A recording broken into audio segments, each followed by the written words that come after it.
Hello everyone, welcome to my YouTube channel. আমার এই YouTube চ্যানেলে আমি এখানে বিএসসি অনার্স ও আইআইটি জ্যাম এছাড়াও ক্লাস 11-12-এর ভিডিও আপলোড করি। হ্যালো এভরিওয়ান, তোমরা সবাই কেমন আছো? আমিও ভালো আছি। আজকে আমি থার্মোডায়নামিক্সের লেকচার 2 শুরু করব। একটু আমি লেকচার 1 সম্পর্কে বলে দিচ্ছি। আমি তোমাদের কি কি পড়াইছিলাম। লেকচার 1-এ আমি পড়াইছিলাম তোমাদের থার্মোডায়নামিক্সের definition, thermodynamic system, thermodynamic variable. Thermodynamic ভেরিয়েবলের মধ্যে ছিল এক্সটেনসিভ ভেরিয়েবল, ইন্টেনসিভ ভেরিয়েবল বা সংকীর্ণ চল, ব্যাপক চল।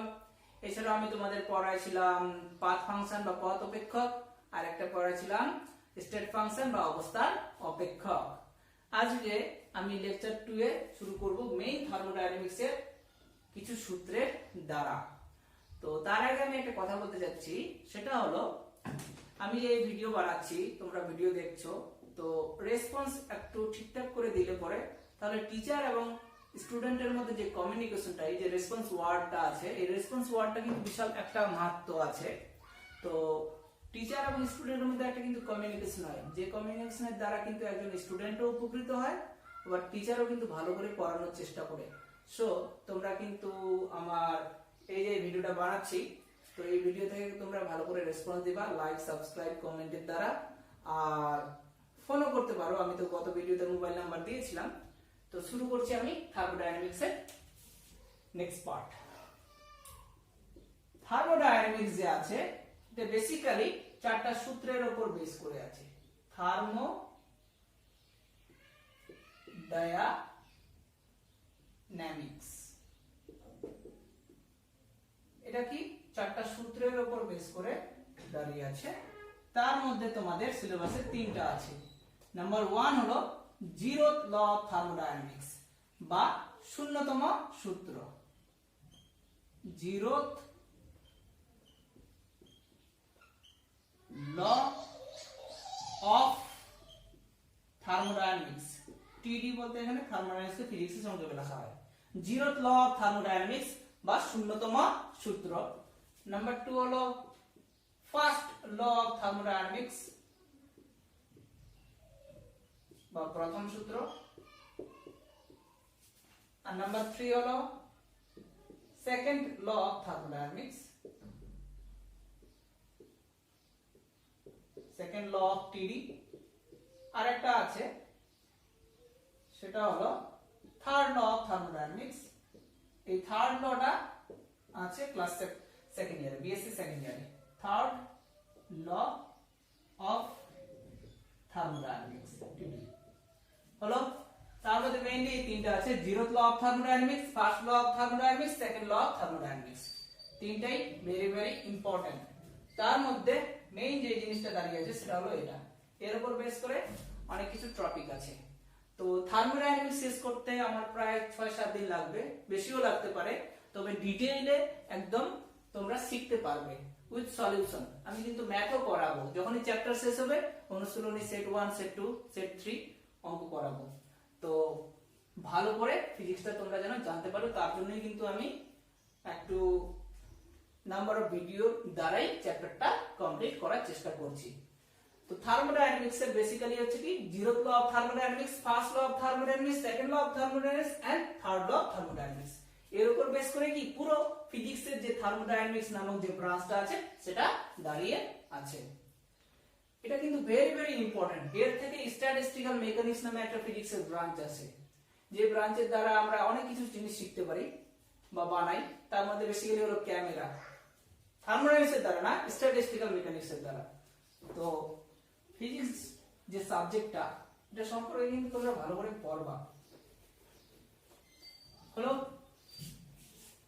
মেইন যে টপিকটা এখন প্রথম থেকে শুরু করব, সেটা হলো জিরোথ ল অফ থার্মোডায়নামিক্স বা শূন্যতম সূত্র। শূন্যতম সূত্র বা জিরোথ ল অফ থার্মোডায়নামিক্স।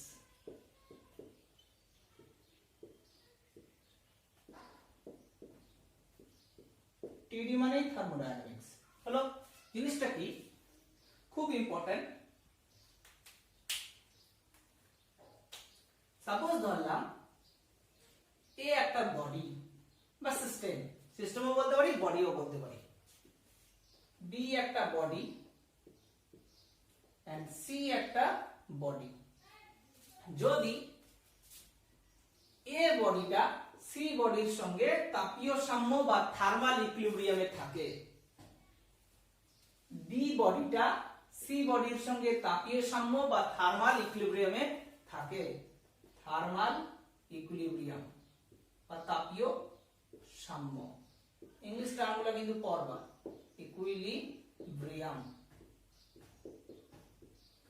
এটাও থার্মাল ইকুইলিব্রিয়াম আছে, ঠিক হলো, বা তাপীয় সাম্য। যদি এ বস্তুটা সি বস্তুর সঙ্গে তাপীয় সাম্য থাকে, বি বস্তু সি বস্তুর সঙ্গে তাপীয় সাম্য থাকে, তাহলে এই যে এ বি সি তিনটা বডি আছে, তার মধ্যে এ এবং বি হচ্ছে কি তাপীয় সাম্যে থাকবে।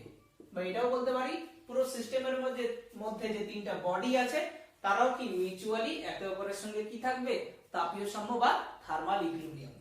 আরেকবার বলছি, একটা সিস্টেমের মধ্যে তিনটা অবজেক্ট বা বডি আছে, তার হলো কি এ বি সি। তো এই সিস্টেমের মধ্যে যদি বি বডিটা সি বডির সঙ্গে থার্মাল ইকুইলিব্রিয়ামে থাকে বা তাপীয় সাম্যে, এন্ড এ বডি যদি সি বডির সঙ্গে তাপীয় সাম্য বা থার্মাল ইকুইলিব্রিয়ামে থাকে, তাহলে দেখা যায় বা লক্ষ্য করা যায় এ এবং বি বডি বা অবজেক্ট যে আছে বা বস্তু আছে তারাও একে অপরের কি থাকবে, থার্মাল ইকুইলিব্রিয়াম বা তাপীয় সাম্য থাকবে। থার্মাল ইকুইলিব্রিয়াম বা তাপীয় সাম্য কিন্তু আমি গত ভিডিওতে তোমাদের পড়াইছি। তাপীয় সাম্য মানে হচ্ছে কি এমন একটা মানে ফেনোমেনা বা ঘটনা, দুটো বস্তুর মধ্যে হিট ফ্লো বা এনার্জি ফ্লো হবে না। যখন হবে না তখন সেটাকে বলবো আমরা কি তাপীয় সাম্য। হিট জিনিসটা আমি তোমাদের পড়াইছিলাম গত ভিডিওতে প্রথমেই, যে এটা এ বডি আর এটা কি বি বডি, তারা যদি কন্টাক্টে থাকে, এ বডির টেম্পারেচার T2, বি বডির টেম্পারেচার T1, শর্তটা দিলাম T2 গ্রেটার দেন T1, মানে এটা কি higher temperature body, beta lower temperature body, মানে দুজনের মধ্যে কি টেম্পারেচার ডিফারেন্স আছে। যতক্ষণ টেম্পারেচার ডিফারেন্স থাকবে ততক্ষণ এ বডি থেকে বি বডিতে কি একটা এনার্জি ফ্লো হবে, তার জন্য অ্যারো দিলাম এরকম, মানে বি বডি কি এ বডি থেকে কি তাপ নিতেই থাকবে, একটা শক্তির প্রবাহ ঘটবে। একটা সময় বি বডি এ বডি থেকে তাপ নিতে নিতে দেখা যাবে এ বস্তু বা এ বডির টেম্পারেচার আর বি বডির টেম্পারেচার কি ইকুয়াল হয়ে গেছে, T2 T1, তার মানে কি এ বডি থেকে বি বডির দিকে আর এনার্জি ফ্লো বা শক্তির প্রবাহ বা হিট বা তাপের প্রবাহ হবে না। তখন বলা যাবে এই সিস্টেমের মধ্যে এ এবং বি যে বডি আছে তারা পরস্পর কি আছে, তাপীয় সাম্যে আছে বা থার্মাল ইকুইলিব্রিয়ামে আছে। তার মানে থার্মাল ইকুইলিব্রিয়াম থেকে একটা কিন্তু ভৌত রাশির সম্পর্কে আমরা জানতে পারছি, সেই ভৌত রাশি কি টেম্পারেচার, যার দ্বারাই আমরা বলতে পারছি যে সিস্টেমের মধ্যে বডিগুলা ইকুইলিব্রিয়ামে আছে কিনা বা থার্মাল ইকুইলিব্রিয়ামে আছে কিনা। এই যে আমরা শূন্যতম সূত্র পড়লাম যে বি বডি সি এর সঙ্গে থার্মাল ইকুইলিব্রিয়াম আছে, এ বডি সি বডির সঙ্গে থার্মাল ইকুইলিব্রিয়ামে আছে, তাহলে এ এবং বি বডিও কি পরস্পর থার্মাল ইকুইলিব্রিয়াম বা তাপীয় সাম্যে আছে। এই যে সূত্রটা, এই সূত্রটাকেই বলা হচ্ছে শূন্যতম সূত্র বা জিরোথ ল অফ থার্মোডায়ানামিক্স। তো এই যে সিস্টেমের মধ্যে তিনটা বডি পরস্পর কি ইকুইলিব্রিয়ামে আছে বা তাপীয় সাম্যে আছে, এখান থেকে আমরা কিন্তু একটা ভৌত রাশিকে রিপ্রেজেন্ট করছি, সেই ভৌত রাশি কি টেম্পারেচার, যার দ্বারা আমরা বুঝতে পারছি কি টেম্পারেচার হলো এমন একটা ভৌত রাশি বা ফিজিক্যাল কোয়ান্টিটি যার দ্বারা আমরা বুঝতে পারবো যে একটা সিস্টেমের মধ্যে যে বডিগুলা পরস্পর তাপীয় সাম্য বা থার্মাল ইকুইলিব্রিয়ামে আছে কি আছে না। যদি থার্মাল ইকুইলিব্রিয়ামে থাকে তার মানে কি এনার্জি ফ্লো হচ্ছে না, মানে কি তারা পরস্পর কি একই টেম্পারেচারে আছে, এ বডি বি বডি সি বডির কি টেম্পারেচার সেম। আর যদি সবার টেম্পারেচার আলাদা আলাদা হয় তার মানে কি সিস্টেমের মধ্যে এই যে বডিগুলো আছে এদের ক্ষেত্রে এনার্জি ফ্লো হবে। আর যদি একই টেম্পারেচার হয় তাহলে কি এনার্জি ফ্লো হবে না, তারা কি পরস্পর তাপীয় সাম্যে থাকবে। মানে শূন্যতম সূত্রকে এখানে কি করব, এখানে এই যে বডিগুলো আছে শূন্যতম সূত্র কি মেনে চলবে। হলো, এটাই হলো তাপের শূন্যতম সূত্র। এর একটা एग्जांपल দিচ্ছি। তার মানে শূন্যতম সূত্র থেকে আমরা টেম্পারেচার বা উষ্ণতা বা তাপমাত্রা নামক একটা ভৌত রাশিকে পাচ্ছি। যার দ্বারাই আমরা বুঝতে পারছি যে তারা তাপের সামনে আছে কি আছে না। এর একটা এক্সাম্পল বা ব্যাখ্যা, অ্যাকচুয়ালি যেটা বললাম সেটা ব্যাখ্যাই বললাম, আর একটা এক্সাম্পল দিচ্ছি।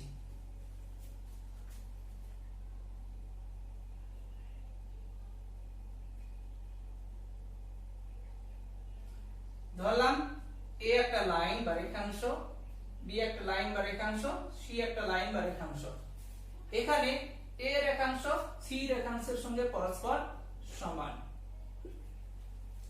বি রেখাংশ সি রেখাংশের সঙ্গে সমান।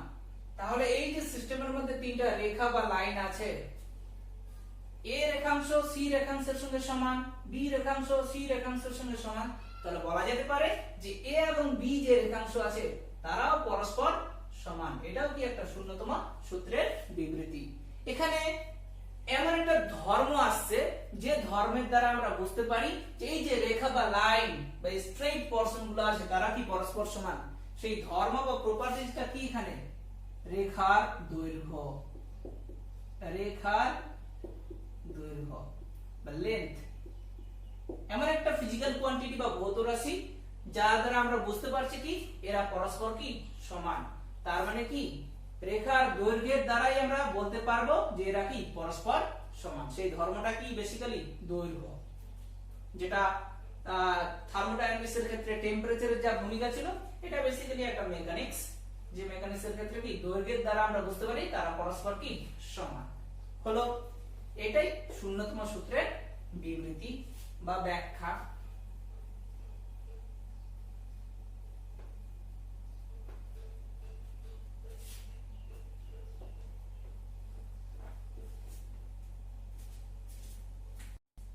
এবার আমরা যেটা করব সেটা হলো অভ্যন্তরীণ শক্তি বা ইন্টারনাল এনার্জি। অভ্যন্তরীণ শক্তি বা ইন্টারনাল এনার্জি বলতে যে জিনিসটাকে বোঝাচ্ছে সেটা হলো, ধরলাম এটা একটা কি সিস্টেম বা থার্মোডাইনামিক সিস্টেম বা সংস্থা, যার মধ্যে কি নাম্বার অফ পার্টিকেল বা নাম্বার অফ মলিকিউল বা নাম্বার অফ অ্যাটম আছে, মানে অসংখ্য কণা আছে বা অণু থাকতে পারে বা পরমাণুও থাকতে পারে, নাম্বার অফ আছে। তো প্রত্যেকটা পার্টিকেলে কি গতিশীল আছে, প্রত্যেকটা কণার কি ভর আছে, নির্দিষ্ট একটা কি বেগে গতিশীল আছে, তার মানে কি গতিশক্তি আছে। গতিশক্তির ফর্মুলা আমরা কি জানি হাফ এম ভি স্কয়ার। তো এই একটা কণার গতিশক্তি আছে, এরও আছে, এরও আছে, সবারই আছে। তাহলে পুরো সিস্টেম বা সংস্থাটা যদি আমি গতিশক্তি বের করতে চাই, তার মানে কি প্রত্যেকটা কণার আলাদা আলাদা করে গতিশক্তি বের করে কি করব, যোগ করব। যোগ করে যেটা পাবো সেটাই কি মোট গতিশক্তি হবে পুরো সিস্টেমের জন্য। এটাকে নাম দিলাম মোট গতিশক্তি, সেই বলে এখানে দিলাম ই সাফিক্সে কে। কে বলতে এখানে কি কাইনেটিক, কাইনেটিক মানে গতি। তো মোট গতিশক্তি সেই বলে দিলাম কি ই কে, কে ডট ই দেওয়া হয় অ্যাকচুয়ালি কাইনেটিক এনার্জি। একই রকম আর এক ধরনের এনার্জি নিয়ে তারা আছে, যে এনার্জিটাকে এখানে নাম দিয়েছি স্থিতিশক্তি। এই পার্টিকুলারও একটা পার্টিকুলার স্থিতিশক্তি আছে বা পটেনশিয়াল এনার্জি আছে, এরও একটা পার্টিকুলার স্থিতিশক্তি বা পটেনশিয়াল এনার্জি আছে, সবারই আছে।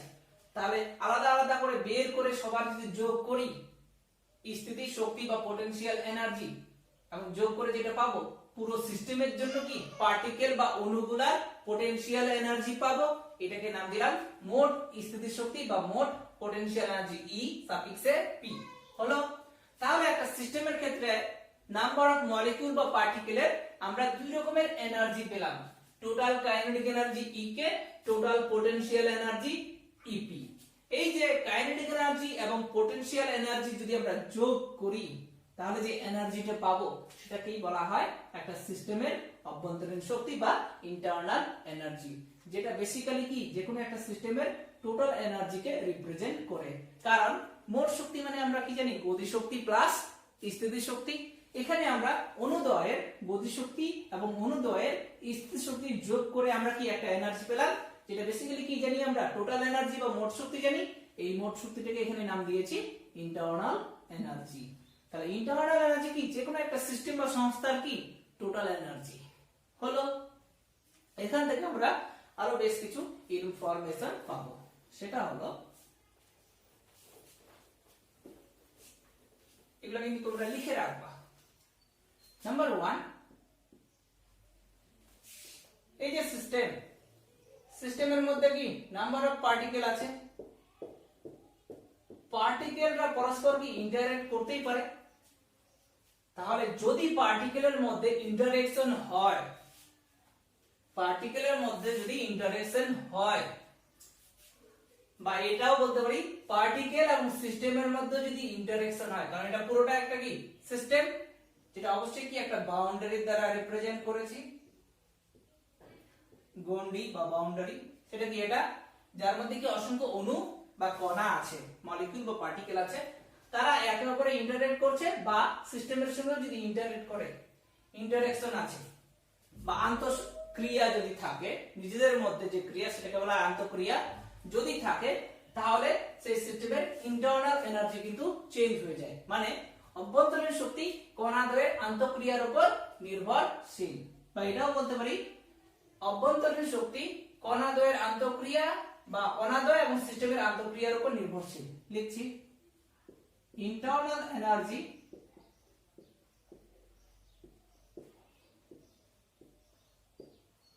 বা অভ্যন্তরীণ শক্তি কণাদ্বয় ও সংস্থা বা সিস্টেম এর আন্তঃক্রিয়ার উপর ডিপেন্ড করে।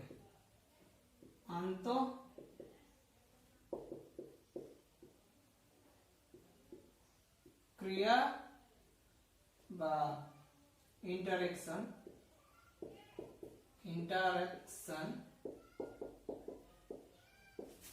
এর উপর নির্ভর করে। এগুলা কিন্তু এমসিকিউ থাকবে, নির্ভর করে। হলো 2 নাম্বার যেটা পড়বো, এই যে সিস্টেম আছে, সাপোজ এই বোর্ডটা একটা কি সিস্টেম, সে কি আমার ঘরের মধ্যে আছে, ঘরটা যদি একটা সারাউন্ডিং হয়, বা এটাও বলতে পারি যে এই যে পুরো ঘরটা বা বাড়িটা সেটা কি পরিবেশের মধ্যে আছে। পরিবেশ বলতে কি সারাউন্ডিং, আর আমার বাড়িটা পুরোটাই কি একটা সিস্টেম। তাহলে সিস্টেম আর কি সারাউন্ডিং আছে, তো এটা একটা সিস্টেম, আর বাইরে হচ্ছে কি সারাউন্ডিং বা পরিবেশ।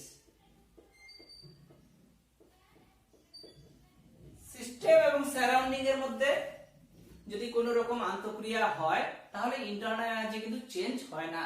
মানে ইন্টারনাল এনার্জি বা অভ্যন্তরীণ শক্তি সংস্থা এবং সারাউন্ডিং বা পরিবেশের আন্তঃক্রিয়ার উপর নির্ভরশীল নয়। ইন্টারনাল এনার্জি সিস্টেম ও সারাউন্ডিং মানে পরিবেশ,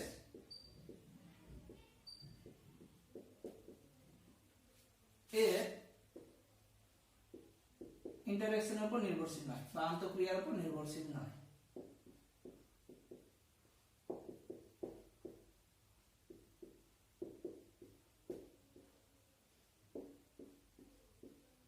ডিপেন্ড করে না।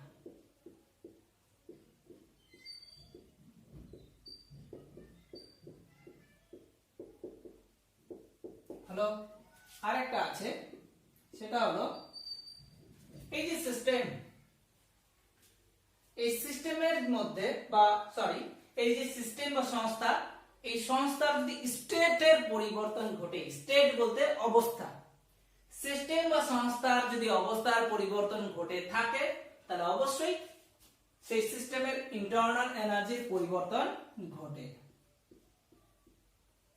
তার মানে বলতে পারি ইন্টারনাল এনার্জি বা অভ্যন্তরীণ শক্তি সিস্টেমের স্টেট এর উপর নির্ভরশীল বা অবস্থার উপর নির্ভরশীল। ইন্টারনাল এনার্জি বা অভ্যন্তরীণ শক্তি সংস্থা বা সিস্টেমের সিস্টেম এর স্টেট বা অবস্থা, স্টেট বা অবস্থা বা কন্ডিশন, অবস্থার উপর নির্ভরশীল,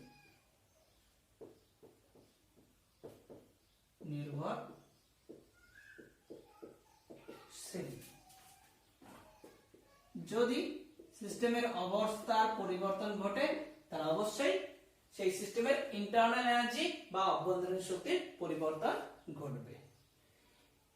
এই নোটস গুলো তোমরা লিখে রাখবে, এগুলো হলো জানার জন্য, তবেই আমরা অভ্যন্তরীণ শক্তি সম্পর্কে বেশ কিছু ইনফরমেশন পাবো। আরেকটা জিনিস জানতে হবে যেটা মেইন ইনফরমেশন, সেটা হলো যে কোনো একটা সিস্টেমের কি পার্টিকুলার একটা কি আছে, টেম্পারেচার আছে। আমি গত ভিডিওতে তোমাদের পড়াইছি টেম্পারেচার একটা কি স্টেট ফাংশন, ভলিউম বা আয়তন কি একটা স্টেট ফাংশন বা অবস্থার অপেক্ষক। এই যে ইন্টারনাল এনার্জি সিস্টেমের কি অবস্থার উপর ডিপেন্ড করছে, তাহলে আমরা বলতে পারি internal energy is a function of state বা স্টেট ফাংশন, বা অভ্যন্তরীণ শক্তি একটা কি অবস্থার অপেক্ষক। কারণ এই যে নোটসটা লিখলাম 3 নাম্বার, কি বললাম, সিস্টেম বা সংস্থা যদি অবস্থার পরিবর্তন ঘটে তাহলে ইন্টারনাল এনার্জিরও কি পরিবর্তন হয়। এখান থেকে বলা যেতে পারে ইন্টারনাল এনার্জি হলো একটা অবস্থার অপেক্ষক।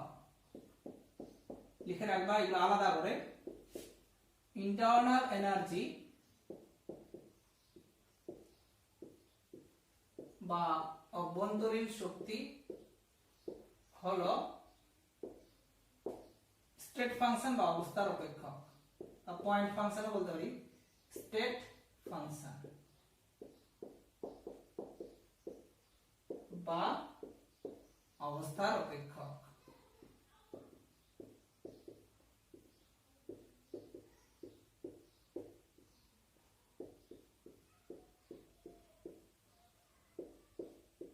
হলো 2 নাম্বার, যেটা যেহেতু টেম্পারেচার, ভলিউম, উষ্ণতা আর আয়তন এরা হলো কি স্টেট ফাংশন, তাহলে বলতে পারি আমরা যে অভ্যন্তরীণ শক্তিও যেহেতু একটা স্টেট ফাংশন। আর এখান থেকে একটা আমরা ইনফরমেশন পাই যেটা ফার্স্ট ইয়ারে আছে, তোমরা যদি ফিজিক্স অনার্স পড়ো তাহলে অবশ্যই ফার্স্ট ইয়ারে সেকেন্ড সেমিস্টারে সেই জিনিসটা আমি তোমাদের শেখাবো। Internal energy is a function of temperature and volume, মানেটা হলো ফাংশন মানে কি অপেক্ষক। কোন একটা সিস্টেমের বা সংস্থার যে অভ্যন্তরীণ শক্তি সেটা টেম্পারেচার এবং আয়তনের উপর ডিপেন্ড করে বা নির্ভরশীল। যদি সিস্টেমের টেম্পারেচার কি কনস্ট্যান্ট থাকে, স্থির থাকে, পরিবর্তন না হয়, তাহলে সিস্টেমের অভ্যন্তরীণ শক্তিও পরিবর্তন হবে না। যদি টেম্পারেচারে পরিবর্তন ঘটে তাহলে অভ্যন্তরীণ শক্তিরও পরিবর্তন হবে। যদি সিস্টেমের আয়তনের পরিবর্তন ঘটে তাহলে অভ্যন্তরীণ শক্তিও পরিবর্তন ঘটবে। এটা একটা জেনারেল কেস, কিন্তু আইডিয়াল গ্যাসের ক্ষেত্রে ফার্স্ট ইয়ারে আছে, কিন্তু আইডিয়াল গ্যাসের ক্ষেত্রে তোমাদের এখানে ক্লাস 11 এ শুধুমাত্র আইডিয়াল গ্যাস বলা আছে। ফর আইডিয়াল গ্যাস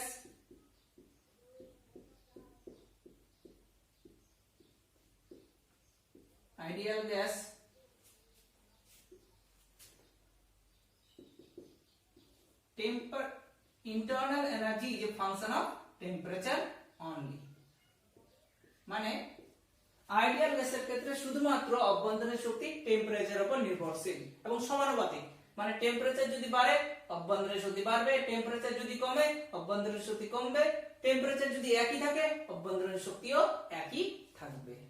এটা হলো অভ্যন্তরীণ সম্পর্কে অনেক কিছু ইনফরমেশন। এবার আমি তোমাদের পড়াবো গ্যাস দ্বারা কৃত বাহ্যিক কার্য বা external work by a gas. তার জন্য এখানে আমি একটা ডায়াগ্রাম প্লট করেছি বা ফিগার প্লট করেছি। এই ফিগারের মধ্যে এটা একটা সিলিন্ডার বা চোঙ, সিলিন্ডারের মধ্যে বি অবস্থানে আছে একটা কি পিস্টন, এটা হলো একটা পিস্টন। সি অবস্থানে কি একটা পিস্টন আছে, মানে একটাই পিস্টন নেওয়া আছে। আরেকবার বলছি, এটা হলো একটা কি সিলিন্ডার, সিলিন্ডারের মধ্যে একটা পিস্টন আছে, সিলিন্ডারের মধ্যে কিছু পরিমাণ গ্যাস রাখা আছে। সেই গ্যাস হলো কি এগুলা, এই যে ডট ডট গুলা দিয়েছি কণাদ্বয়, এগুলা হলো কি গ্যাসের কণা বা গ্যাস আছে এখানে। এইবার গ্যাস কিছু পরিমাণ চাপ যদি পিস্টনের উপর প্রয়োগ করে থাকে বা বল প্রয়োগ করে থাকে, তো পিস্টনের ইনিশিয়াল পজিশন হলো কি বি, ফলে গ্যাস যেহেতু পিস্টনের উপর চাপ প্রয়োগ করছে বা বল প্রয়োগ করছে, ফলে পিস্টন বি অবস্থান থেকে সি অবস্থানে চলে যাবে। মানে পিস্টনের কি খুব বা সামান্য একটা সরণ হচ্ছে, খুব ক্ষুদ্র পরিমাণ সরণ হচ্ছে। টোটাল সরণের সিম্বল যদি x হয় অবকলনের ভাষায় ক্ষুদ্র পরিমাণ সরণ হবে dx। তো পিস্টনের বি হলো কি ইনিশিয়াল পজিশন বা প্রাথমিক অবস্থান। যেহেতু গ্যাস পিস্টনের উপর হচ্ছে কি চাপ প্রয়োগ করছে বা বল প্রয়োগ করছে, ফলে পিস্টনটি বি অবস্থান থেকে সি অবস্থানে চলে যাবে। মানে পিস্টনের একটা কি সামান্য পরিমাণ সরণ হচ্ছে, খুব ক্ষুদ্র পরিমাণ সরণ হচ্ছে, সেটা কি dx। যেহেতু সরণ হচ্ছে, কার দ্বারা হচ্ছে? অ্যাকচুয়ালি গ্যাসের দ্বারা। গ্যাস যদি এখানে পিস্টনের উপর চাপ প্রয়োগ না করতো, তাহলে কিন্তু পিস্টনের বি অবস্থান থেকে সি অবস্থানে পিস্টনটি যেত না, মানে পিস্টনের ক্ষুদ্র পরিমাণ সরণ এখানে ঘটতো না। যেহেতু এখানে পিস্টনের খুব ক্ষুদ্র পরিমাণ সরণ হচ্ছে, সরণ হলে পরে কি হয়? কার্য হয়। কারণ কার্য মানে কি জানি আমরা? বল ইনটু সরণ। তাহলে যেহেতু খুব ক্ষুদ্র পরিমাণ হচ্ছে কি পিস্টনের সরণ হলো, তাহলে কার্যটাও কি হবে? খুব ক্ষুদ্র পরিমাণ হবে। কারণ কার্য মানে কি জানি আমরা? বল ইনটু সরণ। কার্যটা সরণের উপর নির্ভরশীল। সরণটা যেহেতু এখানে কি খুব ক্ষুদ্র হচ্ছে বা সামান্য হচ্ছে বা ইনফাইনাইটসিমেল হচ্ছে, তাহলে কার্যটাও কি হবে? খুব ক্ষুদ্র হবে, স্মল হবে বা এলিমেন্টারি হবে। হলো, সেটাই আমরা এখন মান বের করব। এখানে ধরলাম যে ধরা যাক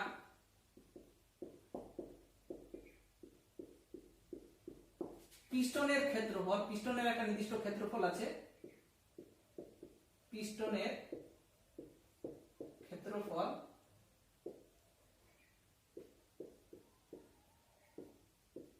ধরলাম এ, বড় হাতের এ।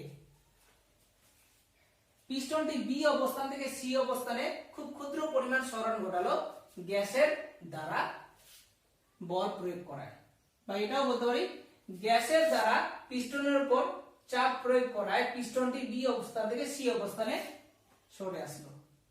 এক্ষেত্রে গ্যাসের দ্বারা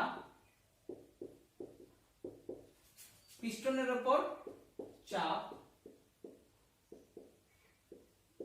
পিস্টনের উপর চাপ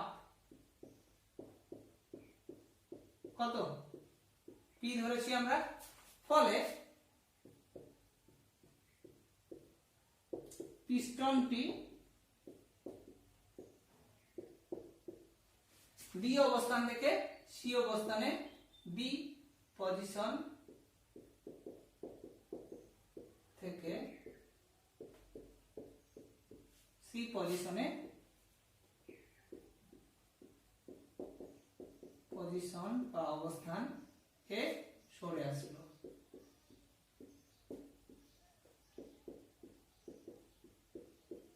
এক্ষেত্রে পিস্টনের একটা কি খুব ক্ষুদ্র পরিমাণ সরণ হলো। এক্ষেত্রে পিস্টন এর ক্ষুদ্র পরিমাণ, তোমরা কিন্তু অবকলন শিখে নিবা ম্যাথের স্যারের কাছে। ক্ষুদ্র পরিমাণ অবকলন এবং সমাকলন। ক্ষুদ্র পরিমাণ সরণ কত হলো? dx হলো। তাহলে dx সরণের জন্য, মানে পিস্টনের dx সরণের জন্য কি একটা কার্য হচ্ছে। অবশ্য কার্যটা কে ঘটাচ্ছে? গ্যাস। কারণ গ্যাস যদি পিস্টনের উপর প্রেসার এক্সার্ট না করত, প্রেসার প্রয়োগ না করত, তাহলে কিন্তু পিস্টনের সরণ হতো না। কারণ সরণ না হলে তো কার্য হবে না। ফলে ক্ষুদ্র পরিমাণ সরণের জন্য কি একটা কার্য হচ্ছে। এক্ষেত্রে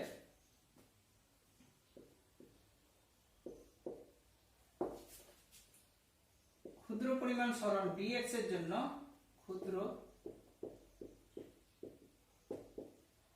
পরিমাণ সরণ dx এর জন্য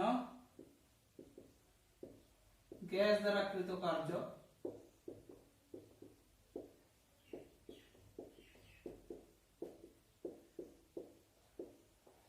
অবশ্য বাহ্যিক করছে। কেন? কারণ বাইরে থেকে বল প্রয়োগ করা হচ্ছে। এখানে বাইরে বলতে গ্যাসই বল প্রয়োগ করছে বা চাপ প্রয়োগ করছে। গ্যাস দ্বারা কৃত বাহ্যিক কার্য হবে এখানে, এক্সটার্নাল ওয়ার্ক, বাহ্যিক কৃতকার্য। আচ্ছা, কৃতকার্যের সিম্বল যদি W হয়, মোট কৃতকার্য যদি ডাব্লিউ হয়, অবকলনের ভাষায় ক্ষুদ্র পরিমাণ কৃতকার্য কি হবে? ডিডব্লিউ। যেহেতু এখানে ক্ষুদ্র পরিমাণ সরণ আছে, তাহলে কৃতকার্য ডিডব্লিউ ইকুয়াল টু, মানে ক্ষুদ্র পরিমাণ কৃতকার্য ডিডব্লিউ ইকুয়াল টু, কৃতকার্য মানে আমরা কি জানি? বল ইনটু সরণ। বল বলতে এখানে কি? এফ, কারণ বলের সিম্বল কি? বড় হাতের এফ। আর সরণ এখানে কত হয়েছে? ক্ষুদ্র পরিমাণ কত? ডিএক্স। ক্ষুদ্র পরিমাণ সরণের জন্য কৃতকার্য কি হচ্ছে? ক্ষুদ্র। আচ্ছা, চাপ মানে কি জানি? বল বাই ক্ষেত্রফল। তাহলে বল মানে কি? চাপ ইনটু ক্ষেত্রফল, p into a into dx। আচ্ছা, এই যে চোঙ আছে, চোঙের আয়তনের সিম্বল, আচ্ছা আয়তনের সিম্বল কি জানি? v। চোঙের আয়তন কি জানি? সরি, সিম্বল না, চোঙের আয়তনের সূত্র কি জানি? পাই আর স্কয়ার h। h বলতে কি? উচ্চতা ছিল বা দৈর্ঘ্য ছিল, বা সরণও বলতে পারি। এখানে সরণ কত হচ্ছে? dx। তাহলে ক্ষুদ্র পরিমাণ সরণের জন্য আয়তনটাও কি হবে? ক্ষুদ্র হবে। টোটাল আয়তন যদি v হয়, তাহলে ক্ষুদ্র পরিমাণ আয়তন কি হবে? dv। h এর জায়গায় এখানে dx লিখলাম, h এর জায়গায় যদি dx লিখি, তাহলে v এর জায়গায় কি লিখবো? dv লিখবো, ক্ষুদ্র পরিমাণ। পাই আর স্কয়ার মানে কি জানি আমরা? ক্ষেত্রফল। তার একটা চোঙ মানে কি? অনেকগুলো বৃত্তের সমষ্টি। পাই আর স্কয়ারের জায়গায় এখানে আমরা a লিখলাম, তাহলে a ইনটু dx। তাহলে বেসিক্যালি ক্ষেত্রফল ইনটু ক্ষুদ্র পরিমাণ সরণ মানে কি? ক্ষুদ্র পরিমাণ আয়তন। তাহলে dv ইকুয়াল টু কি দাঁড়ালো?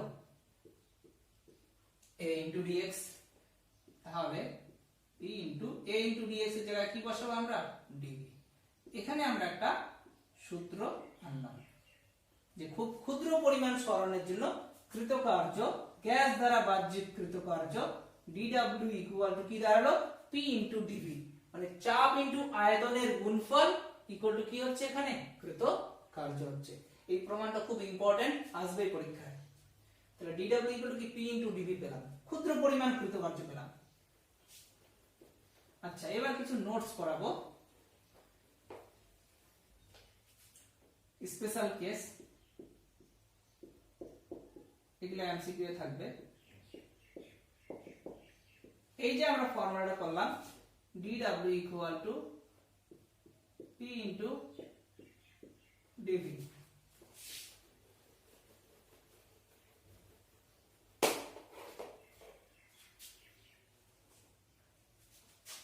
তাহলে মোট কৃতকার্য তো বের করতে পারবো, কারণ সরণটা যে খালি ক্ষুদ্র পরিমাণ সরবে তা তো না। সরণটা যদি একটা বৃহৎ পরিমাণ সরণ হয়, তাহলে কৃতকার্যও কি পাবো? একটা বৃহৎ পরিমাণের বা মোট পাবো। তাহলে এই ক্ষেত্রে মোট কৃতকার্য, মোট বাহ্যিক কৃতকার্য, বাহ্যিক কৃতকার্য অবশ্যই গ্যাস দ্বারা হচ্ছে কিন্তু।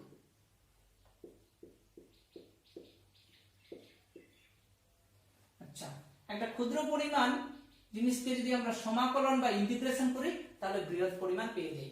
তোমরা তো ক্লাস 11 এ আছো, তো সমাকলন বা ইন্টিগ্রেশন শেখনি, বা অবকলন বা ডিফারেন্সিয়েশন শেখনি, এগুলো কিন্তু ইমিডিয়েটলি তোমরা শিখে নিবা ম্যাথের টিচারের কাছে। ম্যাথের টিচারকে তোমরা বলবা যে আমাদের এই টপিকগুলো আগে শিখিয়ে দাও, বিশেষ করে সূত্রগুলা।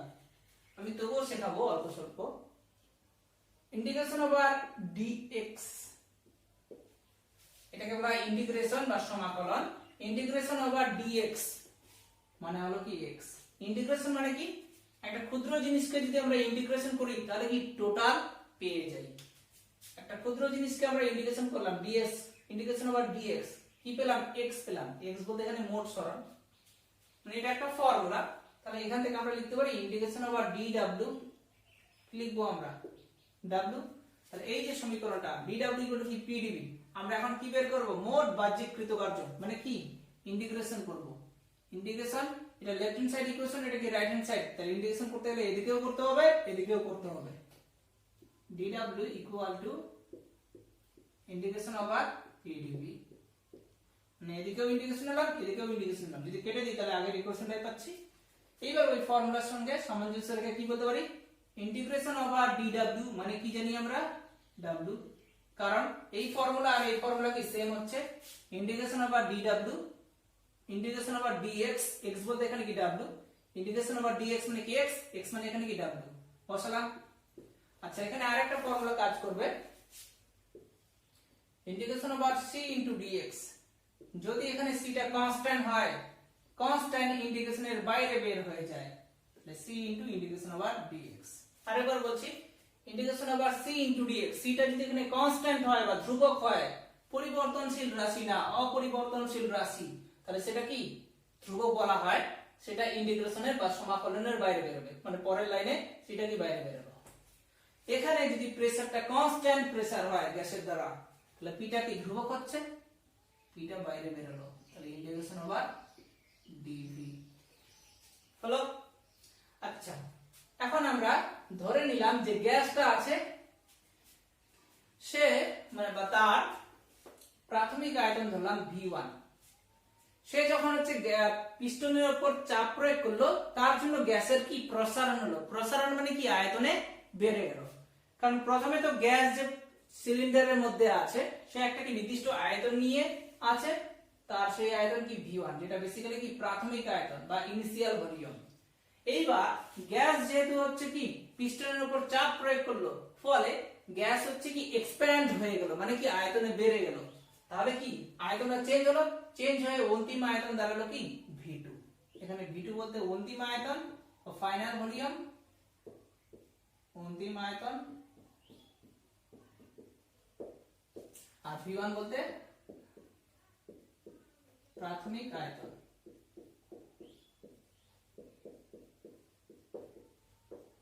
হলো, তাহলে এখানে এই যে ইন্টিগ্রেশন করছি, ইন্টিগ্রেশন ওভার ডিভি, এটাও একটা ফর্মুলা আছে, ইন্টিগ্রেশন ওভার ডিএক্স। এই যে ইন্টিগ্রেশন, এটা নিচে একটা আছে, একটা কি উপর পোরশন আছে, নিচেরটাকে বলা হয় লোয়ার লিমিট, উপরটাকে বলা হয় আপার লিমিট। এখানে x1 লিখলাম, এটা x2 লিখলাম, এগুলো তোমরা শিখে নিবা। ইন্টিগ্রেশন ওভার ডিএক্স, নিচেরটাকে বলা হয় লোয়ার লিমিট, উপরেরটাকে বলা হয় upper limit. Integration over dx, x1 x2 কে তোমরা ভুলে যাও। ইন্টিগ্রেশন ওভার ডিএক্স মানে কি x, মানে ইন্টিগ্রেশন করে নিলাম। যদি এরকম লিমিট থাকে, মানে নিচে থাকে আর উপরে থাকে, এটাকে বলা লিমিট। যদি লিমিট থাকে ইন্টিগ্রেশন করে নিলাম, সেটাকে থার্ড ব্র্যাকেটের মধ্যে রাখবো, লোয়ার লিমিট কে এখানে রাখবো, আপার লিমিট কে এখানে রাখবো। এবার লিমিট বসাবো, x এর জায়গায় আপার লিমিট বসাবো। আপার লিমিট বলতে কি আছে এখানে x2, আপার লিমিট বসিয়ে দিলাম, মাইনাস x এর জায়গায় লোয়ার লিমিট বসাবো। মানে ফর্মুলা হলো এখানে আপার লিমিট মাইনাস লোয়ার লিমিট। তো এখানে আয়তনের সাপেক্ষে আমরা কি ইন্টিগ্রেশন করছি। আয়তন তো দুটো আছে, একটা প্রাথমিক আয়তন, একটা কি অন্তিম আয়তন। প্রাথমিক আয়তন কি থাকবে, লোয়ার লিমিটে থাকবে, অন্তিম আয়তন কি আপার লিমিটে থাকবে। তাহলে ফর্মুলা কি হবে, ইন্টিগ্রেশন ওভার ডিভি, মানে কার ফর্মে আছে, এই ফর্মে আছে, integration over dx. Integration over dx মানে x, x বলতে এখানে কি v, ইন্টিগ্রেশন করে নিলাম আমরা। কিন্তু এবার যেহেতু লিমিট আছে, লোয়ার লিমিট কি আছে v1, আপার লিমিট কি আছে v2, এবার আমরা লিমিট বসাবো। ফর্মুলা কি, আপার লিমিট মাইনাস লোয়ার লিমিট, মানে v এর জায়গায় আমরা v2 বসিয়ে দিলাম, আপার লিমিট বসিয়ে দিলাম, মাইনাস v এর জায়গায় v1, মানে লোয়ার লিমিট বসিয়ে দিলাম। এই আমরা অ্যানসার পেলাম। বেসিক ফর্মুলা কি পেলাম, কৃতকার্য মানে হলো প্রেসার ইনটু আয়তনের পরিবর্তন। যদি আয়তনটি বেড়ে যায়, মানে গ্যাসটা যদি আয়তনে এক্সপ্যান্ড করে, মানে কি অন্তিম আয়তনটা প্রাথমিক আয়তনের তুলনায় কি বেশি, তাহলে V2 মাইনাস V1 করে কি আমরা পজিটিভ ভ্যালু পাবো, মানে W বা কৃতকার্যটা কি হবে পজিটিভ হবে। মানে গ্যাস দ্বারা কৃত বাহ্যিক কার্য কি ধনাত্মক, কারণ গ্যাসটা কি আয়তনে এক্সপ্যান্ড করছে। এবার গ্যাসটা যদি আয়তনে কম্প্রেসড করে, মানে অন্তিম আয়তনটা প্রাথমিক আয়তনের তুলনায় কম, তাহলে V2 মাইনাস V1 করলে কি নেগেটিভ ভ্যালু পাবো। তাহলে Wটা কি নেগেটিভ হয়ে যাচ্ছে, মানে কি ঋণাত্মক কৃতকার্য। তখনটা হবে গ্যাসের উপর কৃতকার্য, মানে গ্যাসের উপর কৃতকার্য মানে কি কৃতকার্যটা নেগেটিভ, আর গ্যাস দ্বারা কৃতকার্য মানে কি কৃতকার্য ধনাত্মক বা পজিটিভ।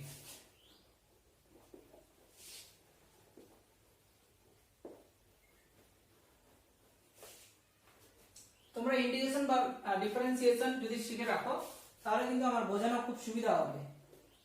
তাহলে সেটাও ওই কন্ডিশনটাও লিখছি, condition 2, W equal to general formula কি পেলাম, P into V2 minus V1। এবার লিখছি গ্যাস আয়তনে এক্সপ্যান্ড করলে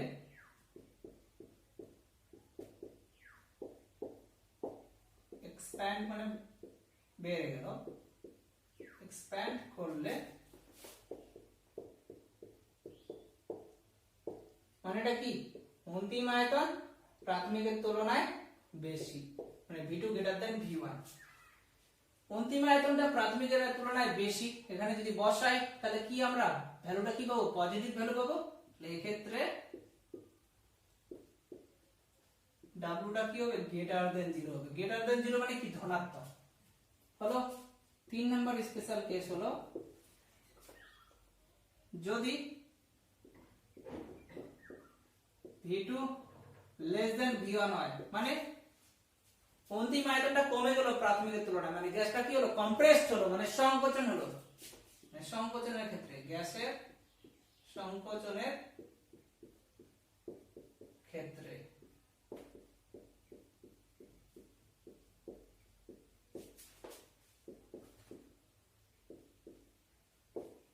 তাহলে এই ফর্মুলা যদি আমরা বসাই তাহলে V2 V1 কি নেগেটিভ পাবো, মানে ডাব্লুটা কি হবে, লেস দেন 0।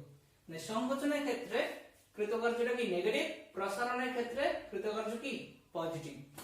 এবং সংকোচন প্রসারণ দুটোই যদি না হয়, মানে অন্তিম আয়তন আর প্রাথমিক আয়তন যদি সেম হয়, মানে V2 এর জায়গায় যদি V1 বসাই তাহলে ডাব্লুটা কি হচ্ছে, 0 হচ্ছে। এই হলো এটা থিওরি। এবার আমরা পড়ব তাপগতিবিদ্যার প্রথম সূত্র বা ফার্স্ট ল অফ থার্মোডায়নামিক্স। এতক্ষণ আমি যেগুলো পড়ালাম সেগুলো বেসিক্যালি হচ্ছে কি কনসেপ্ট, মানে এর মধ্যে ইনক্লুড আছে, কিন্তু এর আগের জিনিসগুলো যদি তোমরা না করো তাহলে কিন্তু তাপগতিবিদ্যার প্রথম সূত্র বুঝতে পারবে না। তাপগতিবিদ্যার প্রথম সূত্র আনার জন্যই কিন্তু আমি যেসব জিনিস একটু আগে পড়ালাম, তো সেগুলো কিন্তু আগে কমপ্লিটলি তোমরা পড়বা, তারপর এই সূত্রটা পড়বা। তাপগতিবিদ্যার প্রথম সূত্র বা ফার্স্ট ল অফ থার্মোডায়নামিক্স জিনিসটা কি, ধরলাম এটা একটা কি সিস্টেম, থার্মোডায়নামিক সিস্টেম।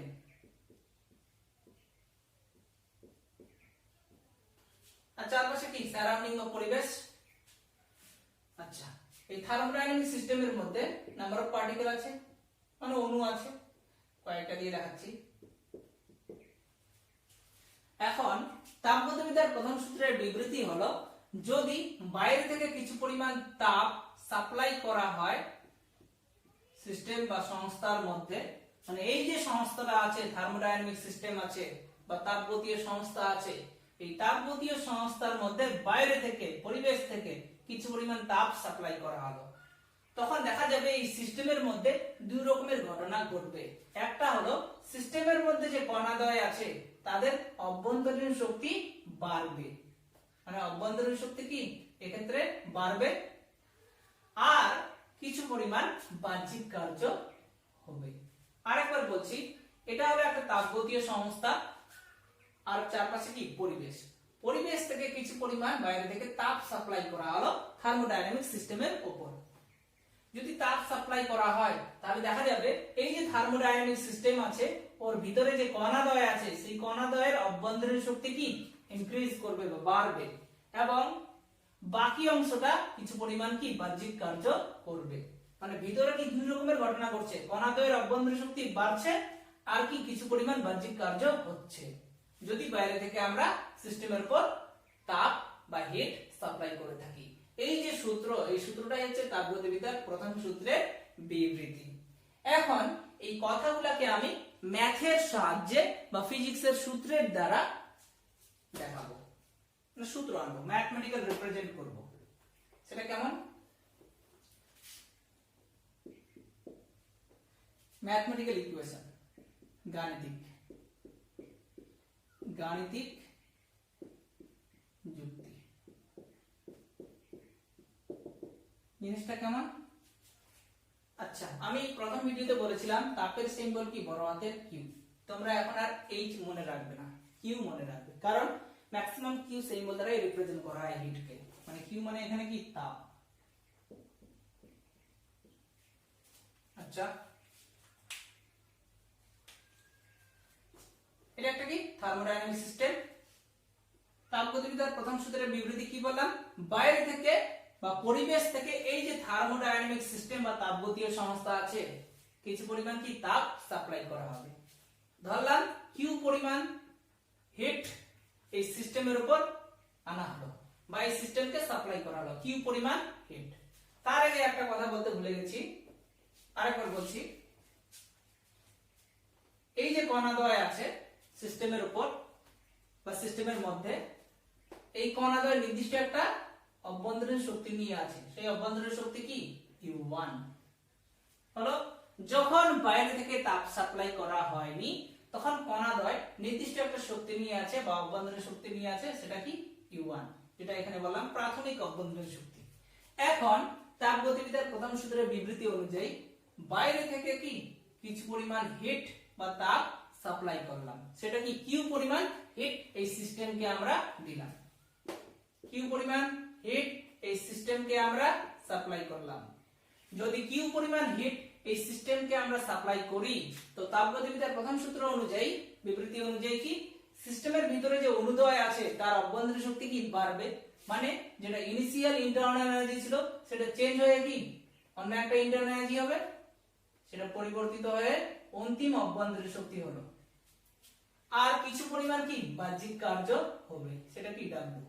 মানে যদি সিস্টেমের উপর বাইরে থেকে কিছু পরিমাণ হিট বা তাপ সাপ্লাই করি তাহলে সিস্টেমের ভিতরে দুই রকমের ঘটনা ঘটবে। একটা কি অভ্যন্তরীণ শক্তির পরিবর্তন হবে, আগে কি ছিল হিট সাপ্লাই করার আগে ছিল U1, হিট যখনই সাপ্লাই করলাম সেটা বেড়ে দাঁড়ালো কি U2, তাহলে পরিবর্তন হলো কি U2 মাইনাস U1, আর কিছু পরিমাণ কি বাহ্যিক কার্য হলো, সেটা কি W। এখন শক্তি সংরক্ষণ নীতি অনুযায়ী বলা যায়, কারণ এটা একটা শক্তি এগুলাও কি একটা শক্তি, শক্তি সংরক্ষণ নীতি অনুযায়ী বলা যায়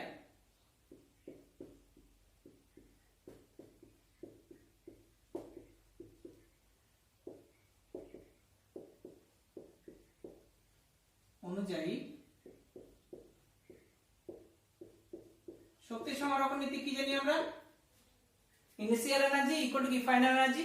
এখানে ইনিশিয়াল বলতে কি এই যে সিস্টেমের মধ্যে কি দুই রকমের ঘটনা ঘটছে, একটা কি অভ্যন্তরীণ শক্তি কি বাড়ছে আর একটা কিছু পরিমাণ বাহ্যিক কার্য হচ্ছে, মানে এখানে দুই রকমের শক্তি হচ্ছে, যেটা আমরা রাইট হ্যান্ড সাইড ধরবো। অভ্যন্তরীণ শক্তির পরিবর্তন হচ্ছে মানে কি U2 মাইনাস U1, আর কিছু পরিমাণ কি বাহ্যিক কার্য হচ্ছে মানে সিস্টেমের ভিতরে। এই দুটো যদি আমরা যোগ করে দিই তাহলে কি আমরা ইনিশিয়ালটা পেয়ে যাব। ইনিশিয়াল বলতে কি যেটা সাপ্লাই করা আছে, মানে কিউ পরিমাণ সাপ্লাই করলাম, তার জন্য এখানে ভিতরে কি হচ্ছে অভ্যন্তরীণ শক্তির পরিবর্তন হচ্ছে, আর বাকি অংশটা কি বাহ্যিক কার্য করছে। মানে এই দুটো যদি আমরা যোগ করে দিই, অভ্যন্তরীণ শক্তির পরিবর্তন এবং এক্সটার্নাল ওয়ার্ক বা বাহ্যিক কার্য যদি যোগ করে দিই তাহলে কিন্তু আমরা সাপ্লাই হিটের সঙ্গে ইকুয়াল হবে। তার মানে এই যে ইকুয়েশনটা পেলাম Q equal two U2 minus U1 plus W, এটাই হলো তাপগতিবিদ্যার প্রথম সূত্রের গাণিতিক সমীকরণ, যেখানে Q হচ্ছে কি বাইরে থেকে যে আমরা হিট সাপ্লাই করছি তার পরিমাণ, U2 মাইনাস U1 মানে কি সিস্টেমের ভিতরে অভ্যন্তরীণ শক্তির পরিবর্তন, W বলতে কি সিস্টেমের ভিতরে বাহ্যিক কার্য হলো। এটা একটা এক্সাম্পলের সাহায্যে বলছি।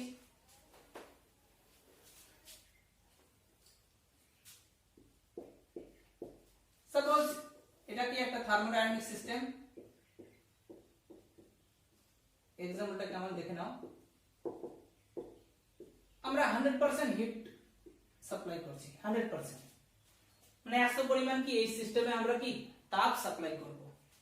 যদি 100 পরিমাণ তাপ সাপ্লাই করি তো সিস্টেমের ভিতরে কি দুটো ঘটনা ঘটবে, একটা কি বাহ্যিক কার্য ঘটাবে আর একটা কি অভ্যন্তরীণ শক্তি কি বাড়াবে। সাপোজ অভ্যন্তরীণ শক্তি বাড়লো কি 70 মানে 70%, আর বাকি যে 30% পড়ে যাচ্ছে সেটা কি কিছু পরিমাণ বাহ্যিক কার্য করলো। তাহলে ভিতরে যদি আমরা এটার সঙ্গে এটা অ্যাড করি তাহলে কি 100 এর সঙ্গে সমান হচ্ছে না। তার মানে কি সাপ্লাই করেছিলাম আমরা 100, সেটা কি দুই রকম ভাবে কাজ হচ্ছে এখানে। একটা কি অভ্যন্তরীণ শক্তির পরিবর্তন ঘটাচ্ছে, যেটা এখানে আমরা ধরলাম 70%, আর বাকি যে 30% পড়ে থাকছে সেটা কি এক্সটার্নাল ওয়ার্ক ডান ঘটাচ্ছে। তার মানে এই দুটো যদি আমরা অ্যাড করি তাহলে কি এর সঙ্গে সমান হচ্ছে না। এই জন্য আমরা ম্যাথমেটিক্যালি সিম্বল অনুযায়ী এই দুটো বলতে ভিতরে কি হচ্ছে অভ্যন্তরীণ শক্তির পরিবর্তন, মানে U2 মাইনাস U1 হলো অভ্যন্তরীণ শক্তির পরিবর্তন, সেটা হচ্ছে কি 70%, আর তার সঙ্গে কি কিছু পরিমাণ এক্সটার্নাল ওয়ার্ক যদি যোগ করে দিই সেটা কি সাপ্লাই হিটের সঙ্গে সমান হবে। তাহলে Q equal two U2 minus U1 plus W, এটাই হলো তাপগতিবিদ্যার প্রথম সূত্রের সমীকরণ হলো। আচ্ছা, এর অবকলন সমীকরণটা আমরা জেনে রাখবো, কারণ অবকলনটাই ম্যাক্সিমাম কাজে লাগবে। এটা বেসিক অবকল সমীকরণ। অবকল সমীকরণ, অবকল সমীকরণটা হলো dq equal to du plus dw, ক্ষুদ্র পরিমাণ তাপ ইকুয়াল টু অভ্যন্তরীণ শক্তির পরিবর্তন বা ক্ষুদ্র পরিমাণ অভ্যন্তরীণ শক্তি আর ক্ষুদ্র পরিমাণ কৃতকার্য, dq equal to du plus dw।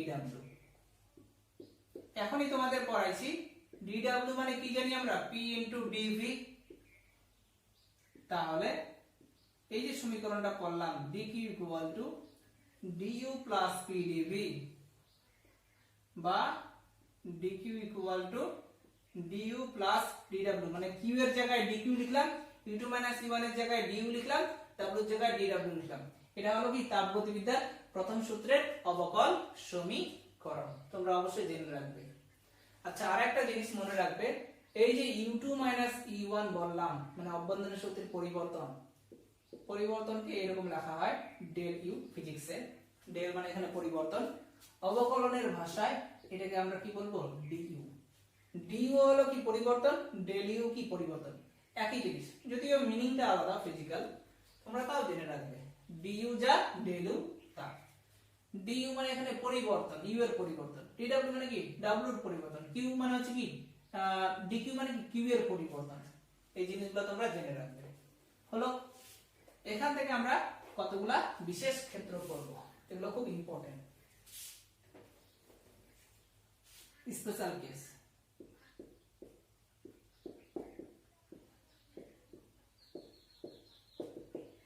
Special case number 1। আচ্ছা, ইকুয়েশনটা লিখে রাখছি।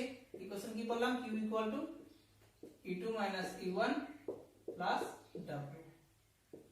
আচ্ছা, এখানে e2 e1 মানে কি ডেল u প্লাস w, তাহলে q মানে কি del u plus w। Special case হলো, এটা তো সিস্টেম,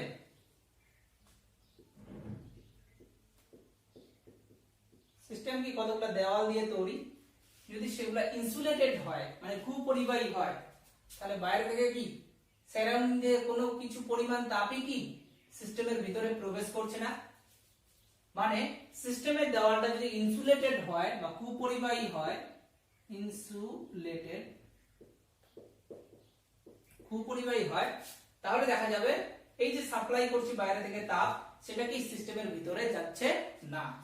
যাচ্ছে না মানে কি সে কি কোনো পরিমাণ কার্য কি ঘটাচ্ছে না, তাহলে W কি শূন্য। এক্ষেত্রে তাহলে কি এই যে তাপ আমরা সাপ্লাই করলাম সেটা এর ভিতরে যাচ্ছে না, তার মানে কোনো কাজে আসছে না, তাহলে Q এর মান কি শূন্য। তাহলে এক্ষেত্রে Q যদি শূন্য হয়,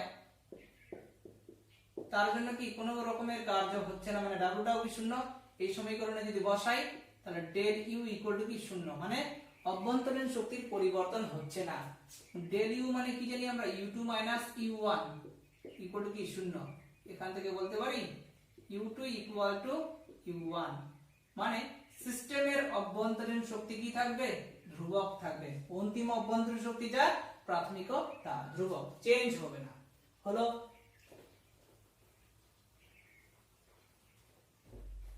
যদি আইসোলেটেড হয়। আর একটা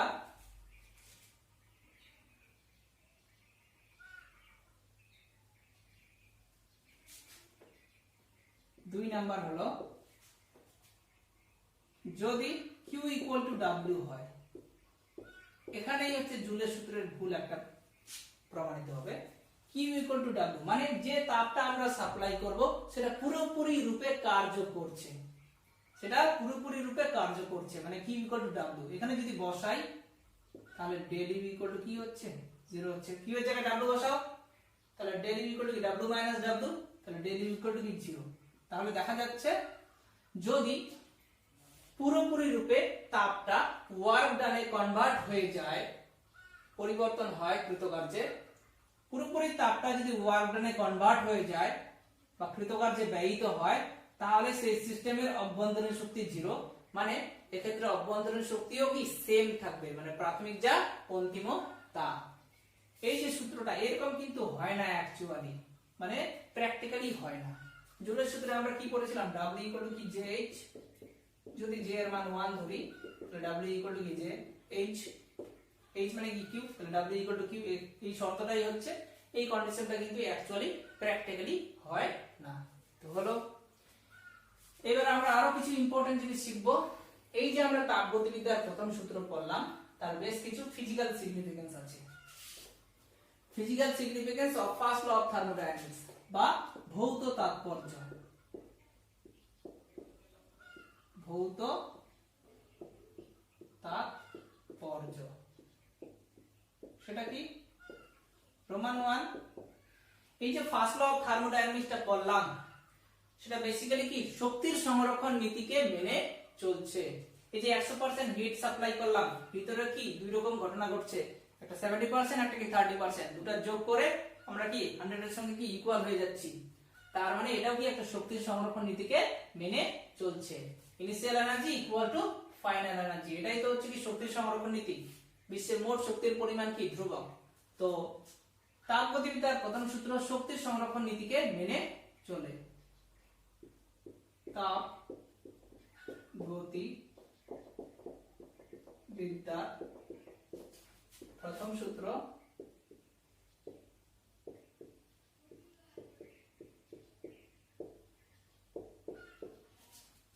শক্তির সংরক্ষণ নীতিকে মেনে চলে।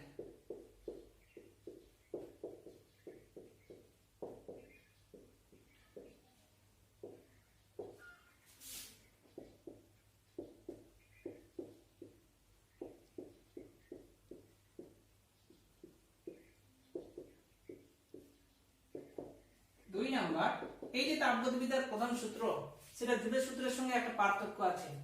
জুলের সূত্রে আমরা কি পড়েছিলাম, W ইকুয়াল টু JH, যেখানে হচ্ছে কি H মানে এখানে কি Q, তো W ইকুয়াল টু কি JQ, যেখানে জুলের সূত্রের মধ্যে কি ছিল, ওয়ার্ক ডান ছিল আর কি কৃতকার্য ছিল, ওয়ার্ক ডান ছিল আর হিট ছিল বা তাপ ছিল।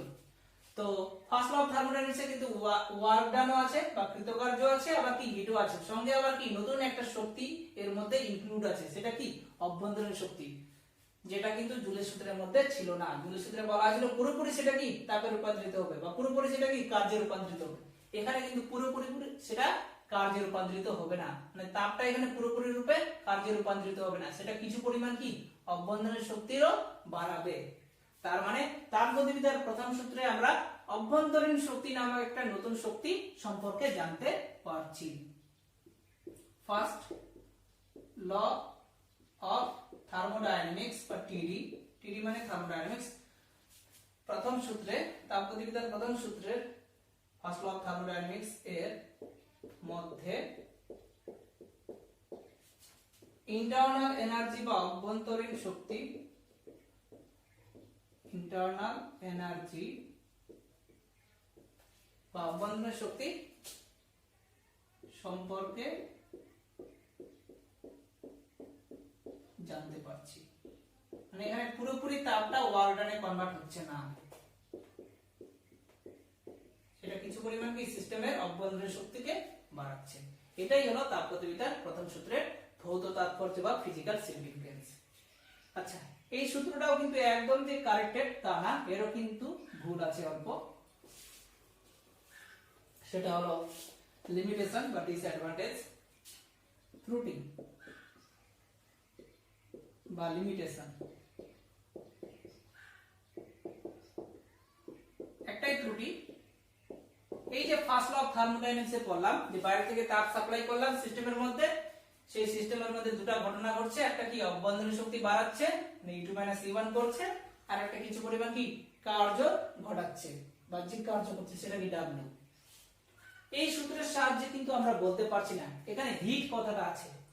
হিট কিন্তু তখনই ফ্লো হয় যখন দুটো বডির মধ্যে কি টেম্পারেচার ডিফারেন্স থাকে। তো টেম্পারেচার ডিফারেন্স থাকছে তার জন্য কি হিট ফ্লো হয়, এখানেও হিট আছে। তো এই সূত্রের সাহায্যে কিন্তু আমরা বলতে পারছি না যে এই যে তাপের প্রবাহ বা হিট ফ্লো বা শক্তির প্রবাহটা সেটা হায়ার টেম্পারেচার বডি থেকে লোয়ার টেম্পারেচার বডিতে হয়, না লোয়ার টেম্পারেচার বডি থেকে হাই টেম্পারেচার বডির দিকে হচ্ছে, মানে কম উষ্ণতা থেকে বেশি উষ্ণতা সম্পন্ন বডির দিকে হচ্ছে না বেশি উষ্ণতা সম্পন্ন বডি থেকে কম উষ্ণতা বডির দিকে হচ্ছে, এই সূত্রের সাহায্যে কিন্তু আমরা জানতে পারছি না। এটাই হলো ডিসঅ্যাডভান্টেজ বা ত্রুটি। সেটা লিখছি, এই সূত্রের দ্বারা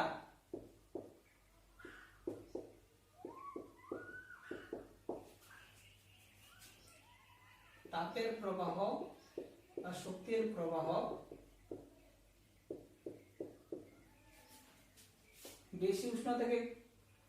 বেশি উষ্ণতা সম্পন্ন বস্তু থেকে কম উষ্ণতার দিকে হচ্ছে, থেকে কম উষ্ণতার দিকে হচ্ছে,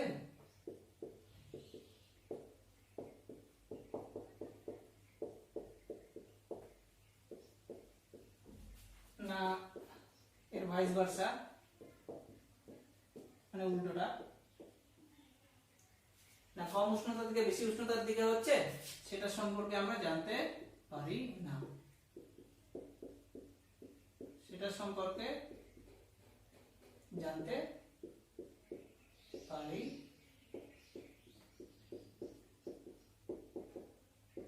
না।